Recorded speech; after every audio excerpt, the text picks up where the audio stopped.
This is the super hard part, is making something that's so soft like smoke feel like it's got that impact. Our main character, Delson, has basically the coolest power.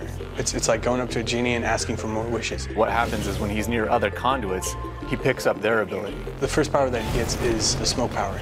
That means he can drain it, he can turn into it, and he can project it. When you think about where is smoke in a city, you think of maybe chimneys, fires. You can get smoke from vehicles in this game, but you have to destroy them first. And of course, those end up blowing up and blowing up other things around them. And all those things now become smoke sources. Every designer loves a burning car. I don't know why, but every effects artist has to do this at some point. The PlayStation 4 is really allowing us to do some stuff that we couldn't before. And that meant writing new tools and new particle systems to accommodate that.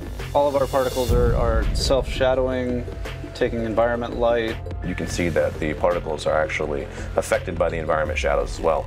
It just makes everything feel more connected to the world. It brings it all together. Honestly, for me, the effects are the coolest part of the game right now. In a fluid fashion, you can combo up melee hits to dashes and moving away evasion stuff, to shooting, to dashing back in.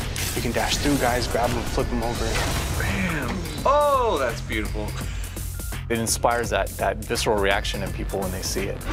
So it tosses things in the air, and then they kind of like almost hover with some smoke around them, and then they blow up. Instead of just, it's actually windy gusts of. It's like, yeah. Whoa, you know, whirlwind of smoke. Me too, and these bad guys, right? And then at the end, all this crap's in the air. Blah.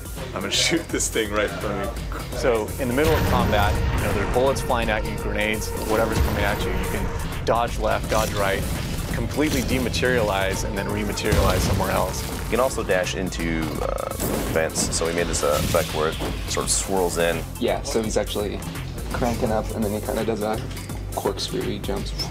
It's one of those things that just gives you all this energy, and you can sort of jump into combat, jump into action, and you feel so powerful and quick, and you almost want to get surrounded. You're waiting for that moment to get surrounded so that you could just unleash this power that they didn't even know you had. Delson is basically conjuring up a storm of smoke and ash. I think that if you time it out, like, you can push all the ambience down, and it gets kind of quiet, almost like an inhale. Yeah, kind of has that. We were really pushing it. Let's have Delson go as high as freaking possible. Here he is in the air, he kind of tucks in. By the time it gets to, you know, about here, he's pretty much reformed at that point, yeah. And then he kind of dive bombs in, and at that point he's kind of like dematerialized. Anything breakable, it's going to destroy. Yeah. Any car, it's going to toss, tumble, throw. Yeah. Any person. Yep. Maximum number of things flying around in the air. We're trying to make you feel like you're this unstoppable force, and it takes wave after wave of enemy to give you a challenge. Your character is the weapon, and that's something that's really, really turned out to be a lot of fun.